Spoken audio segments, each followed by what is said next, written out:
পর্ব চলে আসবে, সে পর্বে আপনারা উপভোগ করবেন। তো এখানে আপনাদের এলাকার যে বড় সমস্যা অনেকগুলি, তার ভিতরে একটা হচ্ছে যে মোটরসাইকেল। আপনাদের এলাকায় আমি এসে যেটা দেখলাম যে মোটরসাইকেল কেনার একটা প্রতিযোগিতা আছে। যদি একটা গ্রামে একজনে একটা মোটরসাইকেল কিনে, সেখানে আরেকজনে কিভাবে কিনবে এটার জন্য তার বাবাকে, মাকে বিভিন্ন রকমের যে অত্যাচার শুরু করে, এক পর্যায়ে মা বাবা লোন নিয়ে মোটরসাইকেল কিনে দিতে বাধ্য হয়। তো তারপরে যেটা হয়, সেই মোটরসাইকেল উল্টা চালানোর কারণে 3জন 4জন নিয়ে তারা অ্যাক্সিডেন্ট করে বড় বড় দুর্ঘটনা ঘটে, আপনারা এটা জানেন। তো আমরা সেই দুর্ঘটনার সম্মুখীন যাতে না হই, যারা রাস্তায় হাঁটে তারাও এই লোকগুলির কারণে, এই ছেলেপেলের কারণে তারা নিরাপদ না, তাদের গায়েও গাড়ি চলে আসে, তারাও দুর্ঘটনার সম্মুখীন হয়। তো যার কারণে আমরা সিদ্ধান্ত নিয়েছি যে যারা এই বয়স হয় নাই এবং যাদের হেলমেট নেই, ড্রাইভিং লাইসেন্স নেই, মোটরসাইকেলের কাগজ নেই, এই গাড়িগুলি আমরা জানুয়ারির 1 তারিখ থেকে আমরা সেগুলি ধরে আমরা থানায় নিয়ে যাব। তো আমি সেই মেসেজগুলি দিচ্ছি আপনাদেরকে, যাতে আপনাদের কাছে কেউ থাকলে বলে দিবেন যে এই মোটরসাইকেল যাতে যদি তার থাকে সে বাসায় রাখবে, চালাবে না লাইসেন্স না করা পর্যন্ত, ড্রাইভিং লাইসেন্স না করা পর্যন্ত। আমি যদি পাই, আমি কিন্তু কোনো তদবির শুনবো না, আমি আগেই বলে দিচ্ছি। যার কারণে এই আজকের এই অনুষ্ঠানে আসার এটা কিন্তু অন্যতম কারণ, যে আমি জানি এই জেনারেশন এখানে থাকবে, তারা এই সংবাদটা তাদের জানার দরকার। তো এটা আমি করব, আমি যেটা বলছি আমি কিন্তু সেটা করব। দ্বিতীয় কথা হচ্ছে আপনাদের এলাকার মাদক। এই মাদক নিয়ে, মাদকের সাথে যারা জড়িত তাদেরকে আমি বলেছি যে মাদক থেকে এখনো সুযোগ আছে। বাংলাদেশের 5 তারিখের যে বাংলাদেশ, এই বাংলাদেশের যে বিপ্লব এবং আন্দোলনের মাধ্যমে আমরা যে 5 তারিখের পরে যে বাংলাদেশ পেয়েছি, এই বাংলাদেশকে সুন্দর একটা দেশ যদি আমরা গড়তে চাই, তাহলে বাংলাদেশকে মাদক মুক্ত করতে হবে। যদি মাদক মুক্ত করতে হয়, তাহলে আমাদের প্রত্যেককে যার যার জায়গা থেকে কাজ করতে হবে। মাদক সেবনকারী, মাদক বিক্রেতা এবং মাদক বিক্রেতা যারা সহায়তা করে, মাদক ব্যবসায়ীদের যারা আদর করে, সেটা হতে পারে পুলিশ অফিসার, হতে পারে রাজনীতিবিদ, হতে পারে এলাকার গণ্যমান্য ব্যক্তি, এরকম সহায়তাকারীদের বিরুদ্ধে ব্যবস্থা নেওয়া হবে, মাদক ব্যবসায়ীদের বিরুদ্ধে ব্যবস্থা নেওয়া হবে এবং যারা মাদক সেবন করে তাদের বিরুদ্ধে ব্যবস্থা নেওয়া হবে। প্রত্যেকটা ব্যক্তির জন্য আলাদা আলাদা ব্যবস্থা হবে এবং সে ব্যবস্থা পূর্বের যে কোনো ব্যবস্থার চেয়ে কঠিন হবে, পূর্বের যে কোনো ব্যবস্থার চেয়ে কঠিন হবে। আপনারা যদি মনে করেন যে ইতিপূর্বে এরকম ব্যবস্থা দেখছি কিছু হয় নাই, তো এটা মনে এবার চলতে দিতে পারি না। আমরা দেশকে ধ্বংস করতে পারি না। মাদক ব্যবসায়ী দেশের শত্রু, জাতির শত্রু। এই দেশের শত্রু, জাতির শত্রুকে আমরা এভাবে স্বাচ্ছন্দ্যে ব্যবসা করতে দিতে পারি না। আমরা ইনশাল্লাহ আপনাদের সকলের সহযোগিতা নিয়ে এই মাদককে আমরা সিঙ্গার থেকে নির্মূল করব। মাদক সিঙ্গার আমরা রাখবো না। জুয়া, যারা জুয়া খেলে তাদেরকেও আমি সতর্ক করতেছি। তাস খেলা থেকে জুয়ায় চলে যায়। এই তাস খেলা, পুলিশ জিজ্ঞেস করলে বলেন তাস খেলে, কিন্তু পকেটে টাকা, এটা আমরা জানি। জুয়া তাস দিয়ে খেলেন, টিভির মাধ্যমে, মোবাইলে গেমের মাধ্যমে বিভিন্ন টাইপের জুয়া হয়। এই প্রত্যেকটা ব্যাপারে আমরা লিস্ট করতেছি। আপনারা মনে করতেছেন যে 5 তারিখের পরে পুলিশ মনে হয় ঢিলাঢালা অবস্থায় আছে।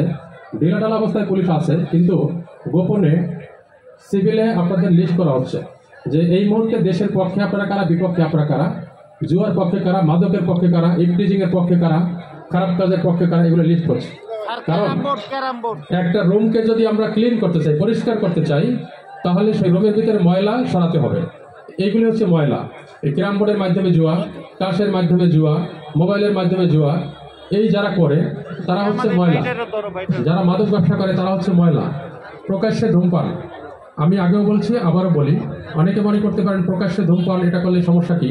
সমস্যাটা হচ্ছে, আজকে আমি এখানে আসছি, আমি এখানে যদি একটা সিগারেট ধরাই, তাহলে আপনারা এখানে যে শিশুরা আছে তারা মনে করবে যে ওসি সাহেব যেহেতু ধূমপান করতেছে তার মানে এটা ভালো জিনিসই হবে, এটা খারাপ জিনিস হওয়ার কথা না। এরপরে সে যখন সুযোগ পাবে তখন সে ধূমপান করবে। ধূমপান করার পরে এই অত্র অঞ্চলে যদি যারা ধূমপায়ী থাকে তাদের ভিতরে তার সাথে একটা বন্ধুত্ব তৈরি হবে। বন্ধুত্ব তৈরি হওয়ার পরে যখন সে একত্র হবে তারা, তখন ওই 10 জনের ভিতরে কিছু থাকবে যারা ইয়াবা, গাঁজা, মদের গল্প করবে। এই গল্প শুনে ওই শিশুর ভিতরে একটা আগ্রহ তৈরি হবে যে আমিও ইয়াবা সেবন করব, বা আমিও গাঁজা সেবন করে দেখবো, টেস্ট নিয়ে দেখবো, যেহেতু এত সুনাম শুনতেছি, এত ভালো শুনতেছি, অতএব আমি একটু টেস্ট নিয়ে দেখবো। এই টেস্ট নিতে গিয়ে আপনার সন্তান কিন্তু চলে যাবে ইয়াবা, গাঁজা, নেশা, এরকম হাঁটি হাঁটি পা করে নেশার দিকে মানুষ চলে যায়। শুরুটা হয় ধূমপান দিয়ে, তো আমরা যারা ধূমপান করি তারা যদি প্রকাশ্যে ধূমপানটা না করি, আমরা যদি একটু গোপনে ধূমপানটা করি, তাহলে শিশুরা উৎসাহী হবে না। তখন শিশু মনে করবে যে এই ধূমপানটা মানে ভালো না, ভালো হলে তো উনি গোপনে গোপনে করতো না। তো এরকম করে আমরা কিন্তু শিশুদের ধাবিত করতেছি ধূমপানের দিকে, তারপরে অন্যান্য নেশায় চলে যায়। তো আমরা সেটা হতে দেব না। আমরা প্রকাশ্যে ধূমপান থেকে বিরত থাকবো, আমার নিজের সন্তানের জন্য, অন্যের সন্তানের জন্য, পুলিশের ভয়ে না, আইনের ভয়ে না। আমরা নিজের সন্তানের জন্য, অন্যের সন্তানের জন্য, সর্বোপরি এই দেশের জন্য, জাতির জন্য আমরা প্রকাশ্যে ধূমপান করব না, পুলিশের ভয়ে না। আমি আবারও বলছি। আর আমি যেটা করব, এত কিছু বলার পরেও যখন দেখব যে প্রকাশ্য ধূমপান যাচ্ছে না, তখন আমি এদেরকে ধরে ধরে থানায় নিয়ে যাব, জরিমানা করবো, জেলে পাঠাবো। এটা নিশ্চিত থাকেন আপনারা, এটা আমি করবো। তো এই জুয়া খেলতে গিয়ে সন্তানকে সময় দেয় না, স্ত্রীকে সময় দেয় না, জুয়ার আড্ডায় সময় দিয়ে টাকা পয়সা যা থাকে ব্যয় করে ঘরে গিয়ে ঝগড়া করে, স্ত্রীর সাথে ঝগড়া করে, সন্তানদের সময় দেয় না।